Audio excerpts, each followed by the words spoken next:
arkadaşlar, örgü kanalıma hoş geldiniz. Bugün sizlere güzel bir pantolonun anlatımını yapmak istiyoruz.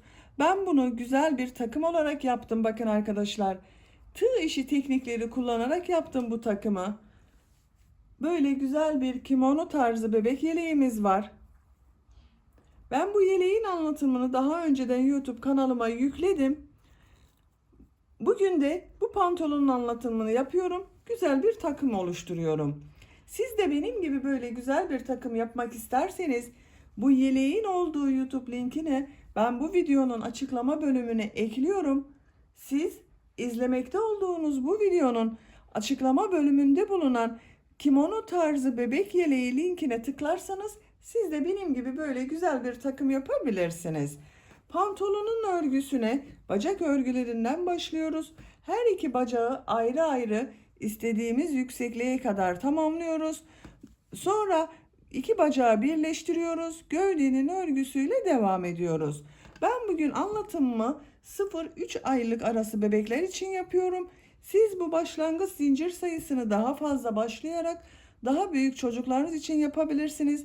Yüksekliği de birkaç sıra fazla yaparsanız 6-12 aylık bebekler için yapabilirsiniz. Pantolonun örgüsünde iplik olarak böyle bir iplik kullandım. Bakın arkadaşlar, %100 akrilik bir iplik bu. Kullanmış olduğum iplik üzerinde 100 gramda 240 metre yazmakta. Bu iplikten 1,5 adet iplik kullandım. Siz bunu istediğiniz marka iplik ve renkleri kullanarak yapabilirsiniz. Ben bugün erkek bebek için yapıyorum bu takımı. Siz farklı renkler ile kız bebekleriniz için de yapabilirsiniz. Tığ olarak da 3 milimlik tığ kullandım arkadaşlar. Ve yumuşak oldu, bakın örgüsü gayet yumuşak oldu. Siz daha yumuşak olsun istiyorsanız 3,5 milimlik tığ da kullanabilirsiniz. Kurdale yaptım, bakın ben bu bel örgüsünün buraya arkadaşlar. Siz isterseniz bunun yerine lastik de takabilirsiniz. Ben kurdale takmayı tercih ettim. Bebek zaten küçük. Biz giydirip çıkaracağız. Onun için bu şekilde bir kurdale yaptım bakın. Bugünkü yapacak olduğumuz pantolonun ölçülerini de söylüyorum size arkadaşlar. Başlamadan önce fikriniz olur. Bel örgüsünün buradan başlıyorum bakın. Şöyle ölçüyorum. 22 santimetre. Yüksekliğini ölçüyorum. Tam yüksekliğini ölçüyorum. 31 santimetre. Bacak yüksekliğini ölçüyorum. 14 santimetre. Bakın bu gövde örgüsünün yüksekliğini ölçüyorum. 17,5 santimetrede gövde örgüsü var. Bu da 0-3 aylık bebek için güzel bir ölçü. Siz yapacak olduğunuz bebeğinizin büyüklüğüne göre daha fazla sayıda yapabilirsiniz bu ölçüleri arkadaşlar. Hazırsanız hep birlikte bu güzel pantolonumuzun örgüsüne başlayalım. Kanalıma abone değilseniz örgü kanalıma abone olmayı unutmayın lütfen arkadaşlar. Örgü kanalıma abone olmak ücretsizdir. Sizden hiçbir ücret talep edilmemektedir. Örgü kanalıma ücretsiz abone olup orada bulunan zil şeklinde dokunarak açık konuma getirirseniz kanalıma video yüklediğim zaman ilk önce size bildirim gelecek. Örgülerimden herkesten önce sizin haberiniz olacaktır. Videolarıma beğeni ve yorumlarınızı da yaparak destek olursanız çok sevinirim. Sizlerden gelen beğeni ve yorumlar benim için çok kıymetli arkadaşlar. Videolarıma beğeni ve yorum yaparak destek olan bütün arkadaşlara çok teşekkür ederim. Hepinize kolay gelsin. İyi çalışmalar.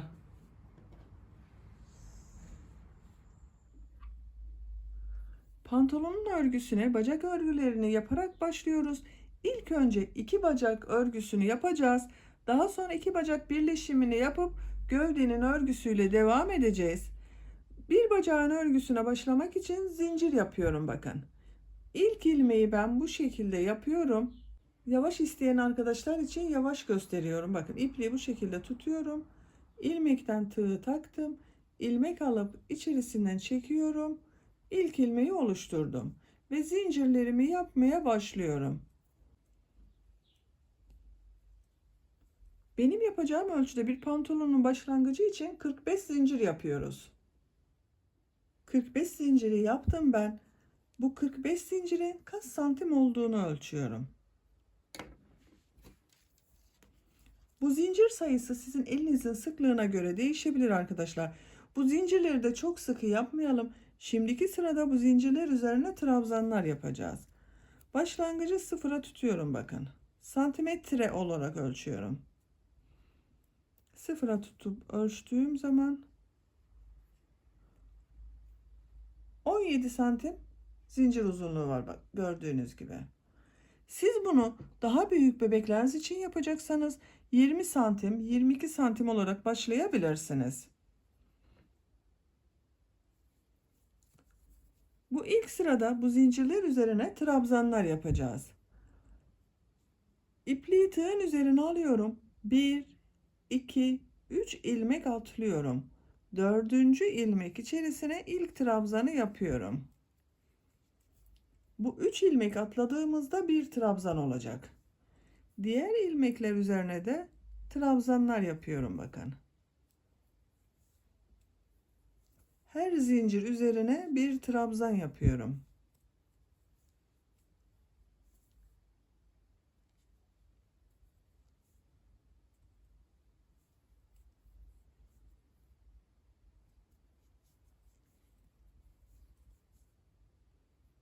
Zincirler üzerine trabzanlar yaparak sıra sonuna kadar devam edelim.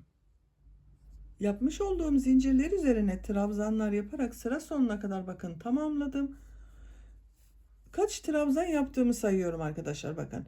2, 4, 6, 8, 10, 12, 14, 16, 18, 20, 22, 24, 26, 28, 30, 32, 34, 36, 38, 40, 42. Bu 3 ilmek atladığımızda bir trabzandı. Bu bir sırada 42 trabzan var. İkinci sıradayız. İkinci sırada bunu birleştireceğiz. Bu trabzanları bir düz bir ters boşluklardan alarak trabzan yapacağız. Bakın birleştirmesini bu şekilde yapıyorum. Düzgün gelmesine dikkat ediyorum. Burada bulunan bu ilk ilmeğe tığ takıyorum. İlmek alıp çektim. Tığın üzerinde bulunan ilmekten de çektim. İlmek kaydırması yaparak burayı birleştirdim. Görüntü olarak bakın bu şekilde görünüyor. 2 zincir yapıyorum. Bu sırada bir düz bir ters boşluklardan alıp trabzan yapacağız. İlk trabzan bakın bu atlama yaptığımızı yapmıyorum bakın. Onun yanında bulunan ilk trabzanı tığ boşluğa takıyorum. İlmek alıp çekiyorum. Tığın üzerinde 3 ilmek var. İlmek alıyorum. 2 ilmekten çıkarıyorum. Tığın üzerinde 2 ilmek oluştu. Tekrar ilmek alıyorum. İçerisinden çekiyorum. Boşluktan alarak trabzan yaptık. Tekrar tığın üzerine iplik alıyorum. Diğer bakın trabzan, bunu ters taraftan düz taraftan yapmıyorum. Bir düz bir ters yapacağız. Ters taraftan boşluktan alıyorum. İlmek alıp çıkarıyorum. Tığın üzerinde bakın 3 ilmek var. İlmek alıyorum. İkisini içerisinden çekiyorum. Üçüncüyü çekmiyorum. Tekrar bakın ilmek alıyorum. İçerisinden çıkarıyorum. Normal yine trabzan yapıyoruz ama ilmekleri boşluktan alarak yapıyoruz. Bakın üzerine batmıyorum. Trabzan üzerinde bulunan ilmeklere yapmıyorum. Boşluktan alarak trabzan yapıyorum. Düz taraftan boşluktan alıp trabzan yaptım. Bunu ters taraftan boşluktan alıyorum. Trabzan yapıyorum. Düz taraftan boşluktan alıyorum. Trabzan yapıyorum. Ters taraftan boşluktan alıyorum. Trabzan yapıyorum. Görüntü olarak bakın bu şekilde oluyor. Lastik görüntüsü elde ediyoruz. Sıra sonuna kadar devam edelim. İkinci sırada trabzanları bir düz bir ters boşluklardan alıp trabzan yaparak sıra sonuna kadar tamamladım. Bakın sıra sonunda bir trabzan kaldı. Bunu düz taraftan boşluktan alarak trabzan yapıyorum. Bir düz bir ters yaptık. En son ilmek ile burada ilk başladığımız bakın trabzan vardı. Bunun üzerinde bulunan ilmeğe tığ takıyorum. İlmek alıp çektim. Tığın üzerinde bulunan ilmekten de çektim. Sırayı birleştirdik bakın. İkinci sırayı birleştirdik. Bu iki zincir çektiğimizde ters tarafta görünen trabzan oldu. İlk başlangıçta düz taraftan trabzan yaptım. Sıra sonunda da düz taraftan trabzan ile bitirdim. Bu iki zincir yaptığımızda ters tarafta görünen trabzan oldu gördüğünüz gibi. Üçüncü sıraya başlayacağız. Üçüncü sıraya başlamadan önce bu başlangıçta ilk yaptığımız sırada bulunan bu boşluğu kapatalım. Burada bakın 3 ilmek atlamıştım. Bunun ikinci zincir üzerine tığ takıyorum. Bu ipliği bakın tutuyorum, içerisinden çekiyorum. Bir defa ilmek aldım, çektim, sağlamlaştırdım. Bakın sırayı birleştirdik burada. Boşluk yok artık. Örgümüz artık tam yuvarlak olarak devam ediyor. Üçüncü sıradayız. Bu sırada bu bir alt sırada yapmış olduğumuz bir ters bir düz trabzanları nasıl görüyorsam o şekilde boşluklardan alarak trabzan yapacağız. 2 zincir yapıyorum. Tığın üzerine iplik alıyorum. İlk trabzan bakın düz tarafta görünüyor. Benden taraftan boşluktan alıyorum. Trabzan yapıyorum. Diğeri ters tarafta görünüyor. Ters taraftan boşluktan alıyorum. Trabzan yapıyorum. Düz tarafta görünüyor. Düz taraftan bakın tığı boşluğa takıyorum. Boşluktan alıyorum. Trabzan yapıyorum. Bir diğeri ters tarafta görünüyor. Ters taraftan boşluktan alıyorum. Trabzan yapıyorum. Düz taraftan boşluktan alıp trabzan yapıyorum. Ters taraftan boşluktan alıp trabzan yapıyorum. Sıra sonuna kadar devam edelim. Bu sırada da trabzanları nasıl görüyorsam o şekilde boşluklardan alıp trabzan yaparak sıra sonuna kadar geldim. En son bakın yine düz tarafta görünen trabzan var. Bu trabzan ile ilk yaptığımı ilmek kaydırması yaparak birleştiriyorum. Bakın tığ ilmeğe takıyorum. İlmek alıp çektim. Tığın üzerinde bulunan ilmekten de çektim. Üçüncü sırayı bitirdik. Dördüncü sıradayız. Dördüncü sırada yine trabzanları nasıl görüyorsam o şekilde boşluklardan alarak trabzan yapıyorum. 2 zincir yapıyorum. İlk trabzan düz taraftan görünüyor. Düz taraftan boşluktan alıp trabzan yapıyorum. Diğeri ters tarafta görünüyor. Ters taraftan boşluktan alıp trabzan yapıyorum. Düz tarafta görünüyor. Düz taraftan boşluktan alıp trabzan yapıyorum. Ters tarafta görünüyor. Ters taraftan boşluktan alıp trabzan yapıyorum. Sıra sonuna kadar devam edelim. Sıra sonuna kadar yine bakın trabzanları nasıl görüyorsam o şekilde boşluklardan alarak trabzan yaptım, tamamladım. En son ilmek ile ilk ilmeği ilmek kaydırması yaparak birleştiriyorum. Bakın sırayı birleştirdim. Bacak lastiği için bu yükseklik benim için yeterli arkadaşlar. Santimetre olarak ölçüyorum. Şu şekilde ölçtüğüm zaman 3 santim yükseklik var bakın. 3 santim için 4 sıra lastik örgüsü yaptık. Bakın ilk sıra trabzan yaptık. İkinci sırada bir düz bir ters boşluklardan alarak trabzan yaptık. Sonraki 2 sırada da trabzanları nasıl görüyorsak o şekilde boşluklardan alarak trabzan yaptık. Bu ölçü benim için yeterli ama siz isterseniz 1-2 sıra daha lastik örgüsüne devam edebilirsiniz. 5. sıradayız. 5. sırada trabzanlara başlıyoruz. Trabzanları yaparken arttırmalar da yapacağız. Bu sırada arttırmaları yapıyoruz. Ondan sonra düz devam ediyoruz arkadaşlar. 2 zincir yapıyorum. İlk ilmek üzerine bir trabzan yapıyorum. Diğer ilmek üzerine de ikinci trabzanımı yapıyorum. Buna çift yapıyorum bakın. Aynı ilmeğe bir trabzan daha yapıyorum. Arttırma yaptım. Arttırmaları 3 tek 1 çift, 3 tek 1 çift trabzanlar yapacağız. 3 tek trabzan yapıyorum. 1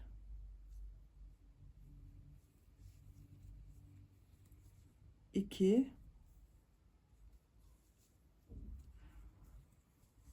3 tek trabzanı yaptım. Dördüncü trabzanı çift trabzan yapıyorum. Arttırma trabzanı yapıyoruz bakın buraya. Aynı ilmeğe bir trabzan daha yapıyorum. 3 ilmeğe tek trabzan yapıyorum. 1 2 3 dördüncü ilmek üzerine 2 trabzan yapıyorum. 1 2 Bu şekilde 3 tek 1 çift 3 tek 1 çift trabzanlar yaparak sıra sonuna kadar devam edelim. Bu sırada 1 çift 3 tek 1 çift 3 tek trabzanlar yaparak sıra sonuna kadar tamamladım. Sıra sonunda 3 tek trabzan yaptım. Son ilmek ile ilk ilmeği ilmek kaydırması yaparak birleştiriyorum. Sırayı birleştirdim. Pantolonun arttırmalarını bakın burada yaptık. Kaç arttırma yaptığımı sayıyorum. 1 2 3 4 5 6 7 8 9 10. Bir sırada 10 trabzan arttırması yaptım. Ben bugün 0-3 aylık bebek ölçüsünde anlatıyorum bu örgümü arkadaşlar. Siz daha büyük çocuklarınız için yapacaksanız bu ilk sırada arttırmaları daha çok yaparsanız ölçüsü büyük olacaktır. İlk sırada bakın bu şimdiki yapmış olduğumuz sırada 2 tek 1 çift 2 tek 1 çift yaparsanız sizin pantolonunuzun ölçüsü daha büyük olacaktır. Bundan sonra artık örgümüze düz trabzanlar ile devam ediyoruz. 2 zincir yapıyorum. İlk ilmek üzerine trabzan yapıyorum. Arttırma yapmıyorum artık. Diğer ilmekler üzerine de trabzan yaparak devam ediyorum.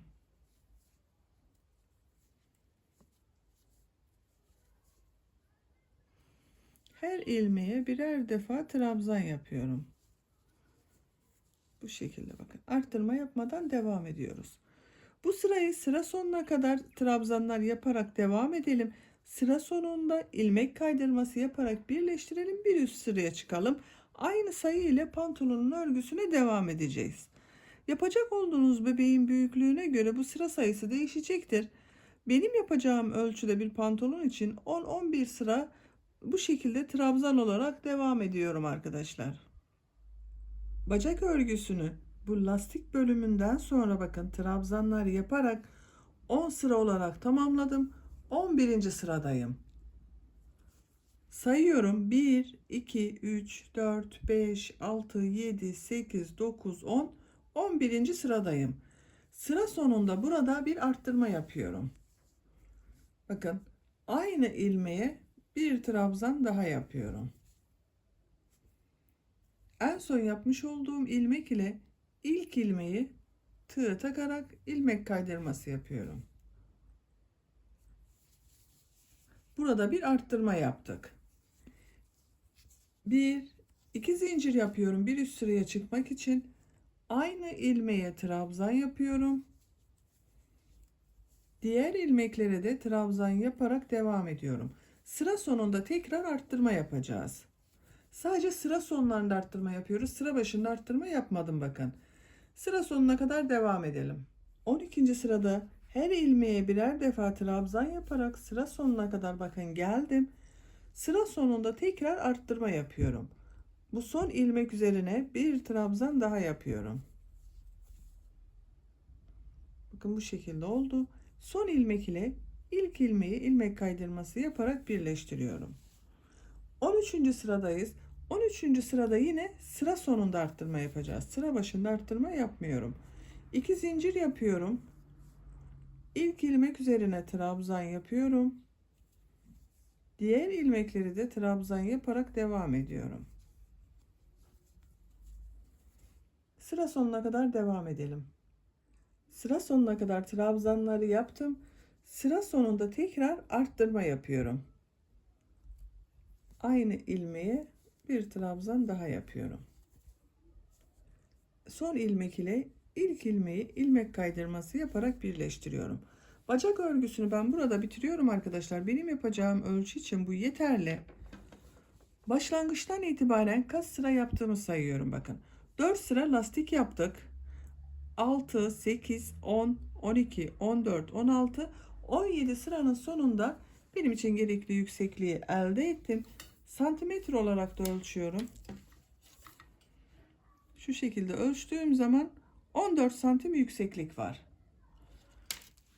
Bir bacak örgüsünü bitirdik. Bu bacağın aynısını diğer bacağa da hazırlayacağız arkadaşlar. Bu bacak örgüsünü kaç zincir ile başladıysanız o kadar zincir ile başlayın. Aynı sıra sayısınca lastik örgüsü yapın. Lastik örgüsüne de bu ilk sırada 10 ilmek arttırması yapmıştık bakın. 3 tek 1 çift 3 tek 1 çift yaparak bu şekilde arttırmayı yapalım. Trabzan olarak devam edelim. Bu arttırma 3 sırada da arttırma yaptım. Onu da yapalım. Diğer bacağın örgüsünü de tamamlayalım gelelim. Diğer bacağın örgüsünde bu ilk yapmış olduğum bacak ile aynı sıra sayısınca başladım. Lastik örgüsünü yaptım. Trabzan arttırması yaptım bu sırada ve örgüme devam ettim. Aynı uzunluğa kadar ördüm. Son 3 sırada yine sıra sonlarında arttırma yaptım. 17 sıra olarak yapmıştım diğer bacağı. Bakın bunu da aynı sıra sayısınca yaptım. Aynı ölçüde arkadaşlar. Şimdi bu iki bacak örgüsünü birleştireceğiz. Örgümüze gövdenin örgüsüyle devam edeceğiz. Bakın diğer bacağın başlı olduğu iplik ilmeği burada duruyor. Bu bacak örgüsüyle bu bitirmiş olduğum bacak örgüsünü birleştiriyorum.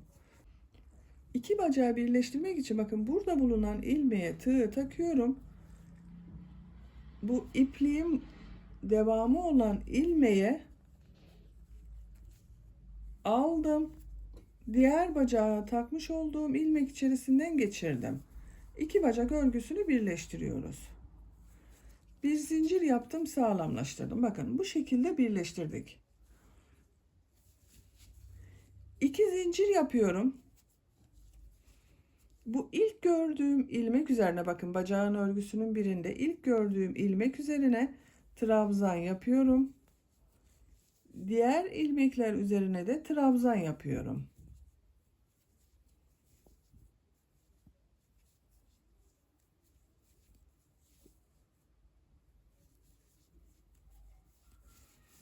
Her ilmeğe birer defa trabzan yapıyorum. Trabzanlar yaparak bu bacak örgüsünün sonuna kadar devam edelim. İki bacak örgüsünü ortada birleştirdikten sonra bakın bir bacak örgüsünde trabzanlar yaparak devam ettim. Bacak örgüsünün sonuna geldim. Burada bir bacak örgüsüne devam etmiyorum. Diğer bacak örgüsüne geçiyorum bakın. Birleştirmiştik zaten burayı. Bu birleştirme yaptığımız ilmeğe bir trabzan yapıyorum. Diğer bacak örgüsünde bulunan bu ilk ilmeğe trabzan yapıyorum. Takip eden ilmekler üzerine de trabzan yapıyorum.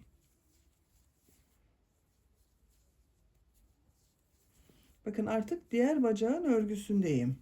Bakın.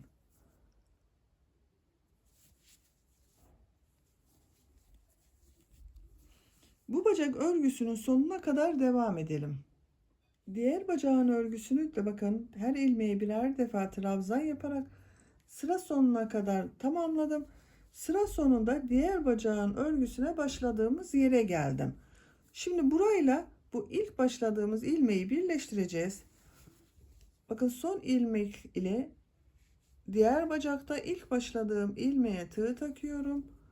İlmek alıp çektim. Tığın üzerinde bulunan ilmekten de çektim. Bakın burayı birleştirdik. Artık iki bacak örgüsünü birleştirdik. Bakın bu şekilde gövde örgüsü oluştu. Şöyle de görüntüsüne bakalım. Burada genişliğini siz ölçün arkadaşlar. Eğer dar geldiyse bu sıra sonunda bir arttırma yapabilirsiniz. Ölçüyorum. 24 santim genişlik var. Bu benim yapacağım ölçü için yeterli bir genişlik. 18. sırada iki bacak örgüsünü birleştirdik. Artık örgümüze gövde ile devam ediyoruz. 2 zincir yapıyorum. Bu ilk ilmek üzerine trabzan yapıyorum. Diğer ilmekleri de trabzanlar yaparak devam ediyorum. Her ilmeğe birer defa trabzan yapıyoruz.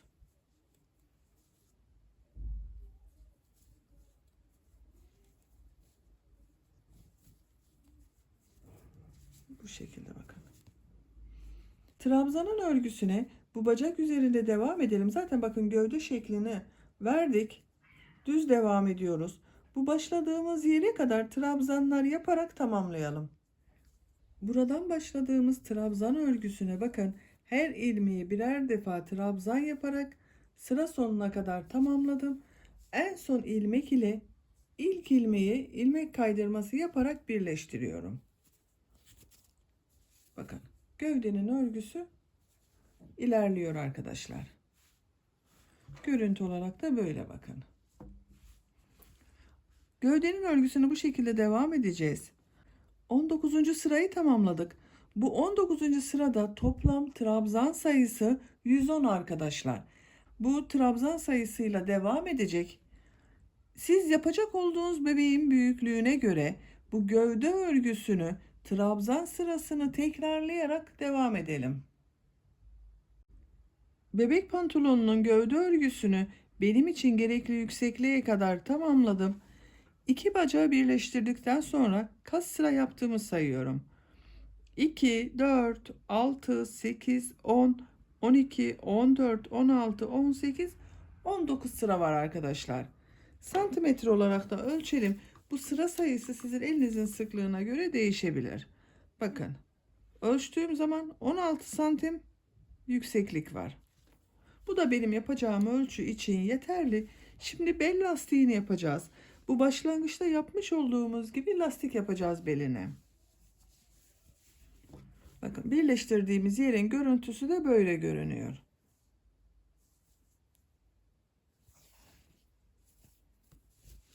Bu sırada trabzanları bir düz bir ters boşluklardan alıp trabzan yaparak yapıyoruz. 2 zincir yapıyorum.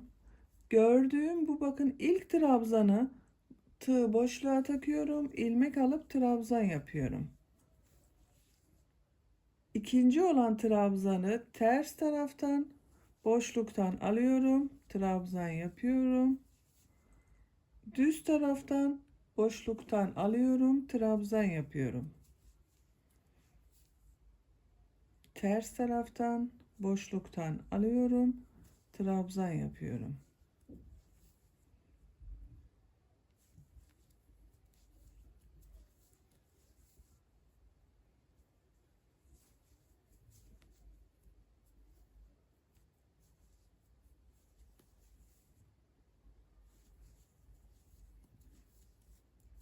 Trabzanları bir düz bir ters boşluklardan alıp trabzan yaparak sıra sonuna kadar devam edelim.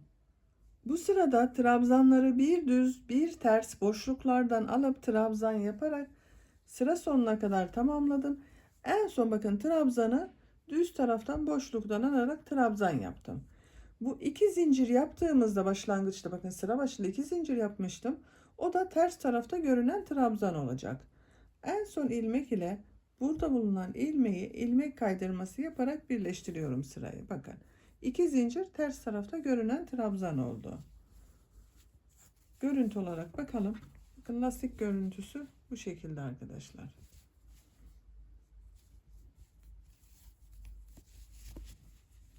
İki zincir yapıyorum.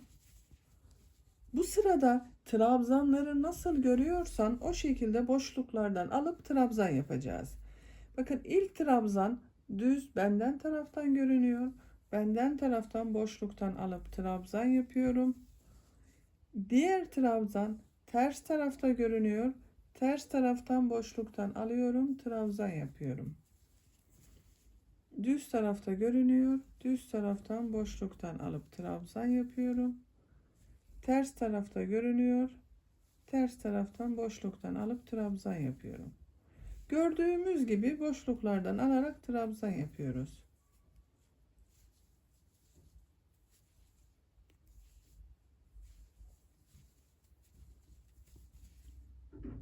Sıra sonuna kadar devam edelim.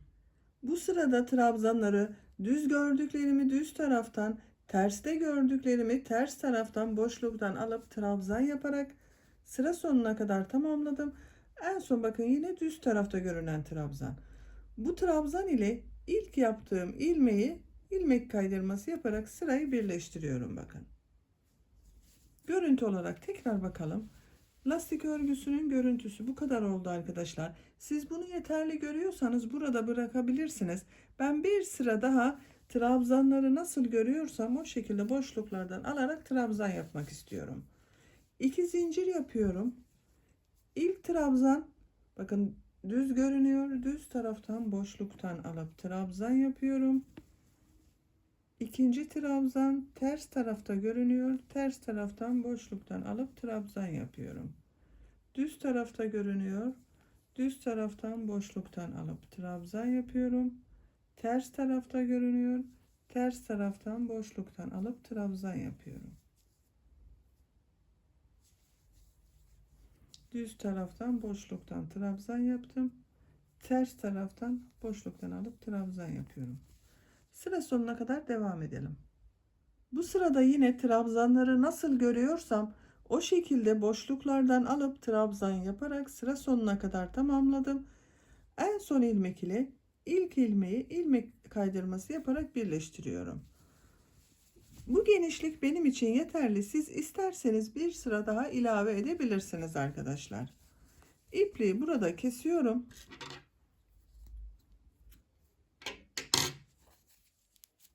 Böylece pantolonumuzun örgüsünü tamamen bitirmiş olduk. Bakın. Çok güzel oldu. Bu ipliği de tığ yardımıyla veya iğne yardımıyla ters taraftan kaybedebiliriz. Pantolonumuzu bu şekilde bakın beli biraz geniş gibi duruyor arkadaşlar. Bebeğin belini ayarlayabilmek için lastikli bakın elastike. Ama yine de bebeğin belini ayarlayabilmek için bu lastik bölümüne lastik yapabilirsiniz. Ters taraftan ince lastiklerden takabilirsiniz. Veya kendi örmüş olduğunuz ip kordon takabilirsiniz. Ben bugün bu şekilde bir bakın ince kurdele var. Bunu takmak istiyorum. Bunu iğne yardımıyla takabilirsiniz veya tığ yardımıyla bakın. Bu düz tarafta görünenler üstte kalacak şekilde tam orta noktayı buluyorum. Şöyle bakın takıyorum. Çekiyorum. Diğerinde yine bakın taktım. Çekiyorum. Takıyorum. Çekiyorum. Sıra sonuna kadar yapıyoruz.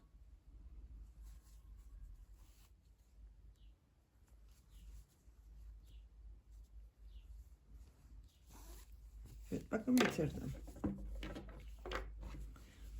Bakın bu ilk sıraya taktım.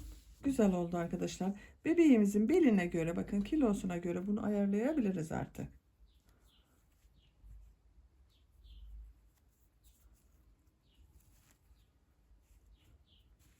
Şu şekilde bakın. Güzel oldu. Çok güzel oldu. Bakın çok da kolay bir pantolon yaptık birlikte sizinle. Bitmiş olarak size ölçülerini vermek istiyorum. Genişliğini ölçüyorum bakın buradan. Ölçtüğüm zaman 22 santim. Yüksekliğini ölçüyorum. İki bacak birleşiminden itibaren gövde yüksekliğini ölçüyorum. 17,5 santim. Bacak boyu 14 santim. Tam boyunu ölçüyorum. 31 santim. Bu da benim yapacağım ölçü için güzel bir ölçü oldu. 0-3 aylık bebek için güzel bir ölçü bu arkadaşlar. Siz daha büyük yapmak istiyorsanız dediğim gibi başlangıcı daha fazla sayıda başlayabilirsiniz. Bacak boyunu benim yaptığım sıradan 1-2 sıra fazla yapabilirsiniz ve gövde yüksekliğinde benim yaptığım sıradan birkaç sıra fazla yaparsanız sizin yapacağınız pantolonun ölçüsü büyük olacaktır. Çok rahat ve kullanışlı bir pantolon yaptık bakın. Böylece bir örgü anlatımımızın da sonuna gelmiş olduk. Beni dinlediğiniz ve izlediğiniz için hepinize çok teşekkür ederim. Kanalıma abone değilseniz abone olmayı unutmayın lütfen. Kanalıma abonelik ücretsiz arkadaşlar. Kanalıma abone olup orada bulunan zil şeklinde aktif konuma getirirseniz bundan sonra kanalıma yükleyeceğim videolardan ilk önce sizlerin haberi olacaktır. Sizlerle yeni örgülerde görüşmek dileğiyle. Hoşça kalın, sevgiyle kalın.